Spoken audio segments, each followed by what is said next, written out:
Hello everyone, नमस्कार आप सभी को। आज इस 307वें दिन के वीडियो में आप सभी का स्वागत है। आइए कुछ महत्वपूर्ण प्रश्नों को देखते हैं जो यूपी टीजीटी 2006 की परीक्षा में पूछे गए प्रश्न हैं, और इसके अलावा भी मैं कुछ ऐसे महत्वपूर्ण प्रश्नों को आपको बताऊंगा जो आने वाली प्रतियोगी परीक्षाओं में पूछे जा सकते हैं। ठीक है, तो आइए आज का पहला प्रश्न देखते हैं। आज का पहला प्रश्न है, राजा मान सिंह तोमर की पत्नी का नाम है। राजा मान सिंह तोमर जी की पत्नी का नाम है मृगनयनी। मृगनयनी नाम है राजा मान सिंह तोमर जी की पत्नी का। ठीक है, दूसरा प्रश्न है, संगीत प्रवीण की उपाधि प्रदान की जाती है। संगीत में प्रवीण की उपाधि प्रदान की जाती है प्रयाग संगीत समिति के द्वारा। प्रयाग संगीत समिति के द्वारा संगीत प्रवीण की उपाधि जो है ये प्रदान की जाती है।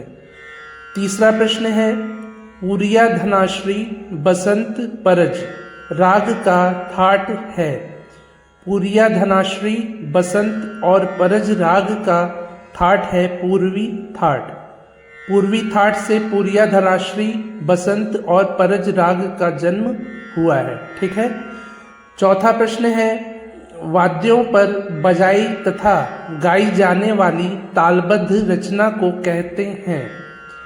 वाद्यों पर बजाई जाने वाली तथा गाई जाने वाली तालबद्ध रचना को कहते हैं बंदिश। बंदिश को केवल गाया ही नहीं जाता है, बजाया भी जाता है। ठीक है, तबले पर बंदिशों को बजाया भी जाता है। तो वाद्यों पर जो है बजाई तथा गाई जाने वाली तालबद्ध रचना को बंदिश कहते हैं। ठीक है, इसके बाद पांचवा प्रश्न है, तबला पखावज संगतकर्ता को बैठना चाहिए। तबला और पखावज जो वाद्य बजाते हैं उनको गायक के किस ओर बैठना चाहिए? तो उनको गायक के दाएं ओर बैठना चाहिए। इसके बाद छठवां प्रश्न है, ताल जिस स्थान से आरंभ होती है उस स्थान को कहते हैं। तो ताल जिस स्थान से आरंभ होती है उस स्थान को कहते हैं सम। सम जो है होता है पहली मात्रा होता है किसी भी ताल का, तो ताल जो होता है सम से आरंभ होता है, सम से सम तक एक आवर्तन पूरा करता है। ठीक है, इसके बाद सातवां प्रश्न है, संधि प्रकाश रागों को गाया बजाया जाता है। संधि प्रकाश रागों को गाया और बजाया जाता है प्रातः काल और सायंकाल, यानी कि सुबह के समय भोर में प्रातः काल, और सूरज जब अस्त होता है उसको सायंकाल कहते हैं। तो प्रातः काल और सायंकाल में संधि प्रकाश रागों को गाया और बजाया जाता है। आठवां प्रश्न है, किसी ताल के पूरे ठेके को एक बार सम से सम तक बजाने को कहते हैं। किसी ताल के पूरे ठेके को एक बार सम से सम तक बजाने को कहेंगे आवर्तन। यानी कि पहली मात्रा से यदि 3 ताल बजा रहे हैं तो पहली मात्रा से 16वीं मात्रा तक जो पूरे मात्रा काल को बजाएंगे उसको एक आवर्तन कहेंगे। ठीक है, इसके बाद 9वां प्रश्न है, चौताल सूल ताल तीव्रा ताल का उपयोग होता है। चौताल यानी कि 4 ताल, सूल ताल और तीव्रा ताल का उपयोग होता है ध्रुपद के साथ। ध्रुपद गायकी के साथ चौताल, सूल ताल, तीव्रा ताल का उपयोग किया जाता है। 10वां प्रश्न है, पूर्वी थाट के तीव्र मध्यम को शुद्ध करने पर थाट बनेगा। थाट पूर्वी में ऋषभ धैवत स्वर कोमल और मध्यम तीव्र होता है। तो यदि इस तीव्र मध्यम को शुद्ध कर दें तो ये थाट बनेगा भैरव थाट। भैरव थाट में ऋषभ और धैवत स्वर कोमल लगते हैं, तो रे ध कोमल वाला थाट है भैरव थाट। 11वां प्रश्न है, टप्पा के जनक हैं। टप्पा गायकी के जनक हैं शोरी मियाँ, गुलाम नबी शोरी इनका पूरा नाम है। शोरी मियाँ जो हैं ये टप्पा गायकी के जनक हैं, जन्मदाता हैं। ठीक है, 12वां प्रश्न है, प्रस्तार का संबंध है? प्रस्तार का संबंध है ताल के 10 प्राण से। ताल के 10 प्राण से प्रस्तार का संबंध होता है।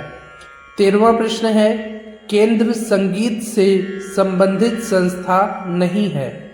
केंद्र संगीत से संबंधित संस्था नहीं है यूनेस्को। यूनेस्को जो है ये प्राचीन पुरातात्विक चीज़ों को खोज करने वाला एक संस्था है यूनेस्को, तो इसका संगीत से जो है संबंध नहीं है। इसके बाद 14वां प्रश्न है, भरत जी ने वर्णन किया है। भरत जी ने वर्णन किया है 8 रसों का। 8 रसों का इन्होंने वर्णन किया है। 9वें रस शांत रस को इन्होंने नहीं माना है। इनका मानना है कि शांत रस का जो है संगीत में कोई प्रयोग नहीं है। उससे यदि आप शांति ही ला देंगे वातावरण में तो संगीत जो है गाने बजाने की चीज़ है। तो इनका मानना है कि शांत रस का संगीत में कोई प्रयोग नहीं होता है, इसलिए इन्होंने शांत रस को नहीं माना है। बाकी सभी 8 रसों को भरत जी ने माना है। ठीक है। इसके बाद 15वां प्रश्न है, बाज से तात्पर्य है। बाज से तात्पर्य है शैली। कहते नहीं है इस शैली का है या इस बाज का है। दिल्ली बाज या दिल्ली शैली, दिल्ली की वादन शैली, ठीक है, दिल्ली बाज की शैली। तो बाज का तात्पर्य, बाज का मतलब ही है शैली से। बाज और शैली जो है आपस में समान है।